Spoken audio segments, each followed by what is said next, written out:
জামালপুর 85 মাহফিল করতে গিয়েছি, সেখানে বললো যে আপনার আগের দিন এখানে মিজানুর রহমান আজারি ওয়াজ করে গেছে, 2 লক্ষ টাকা দিয়েছিলাম আমরা কমিটির লোকজন। সেখানে উনি ওই কমিটিকে ডাইকে বলছে যে আপনারা এত টাকা পেয়েছেন কোথায়? 50,000 টাকা রেখে আর 1.5 লক্ষ টাকা ওই মাদ্রাসায় এতিমখানায় দান করে দিয়ে গেছে।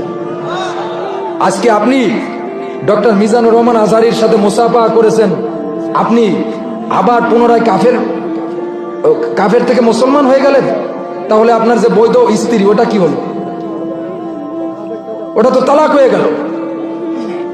এটা বুঝতে হবে। শোনেন, বেশি দাম্ভিকতা দেখাইতে যায়েন না। আল্লাহ বলছে ওয়ালা তামশি ফিল আরদি মারহান ইন্নাল্লাহা লা ইউহিব্বু কুল্লা মুখতালিন ফাকুর। আল্লাহু আকবার। আমার জমিনে দাম্ভিকতা দেখাস না, তাহলে আমি পতন ঘটাই দেব। অহংকার করিস না, আমি ফেরাউনের মতো, নমরুদের মতো, হামানের মতো, আবু জাহেলের মতো পতন ঘটাই দেব। এমন জিনিসের মাধ্যমে পতন ঘটাবো কল্পনাও করতে পারবি না।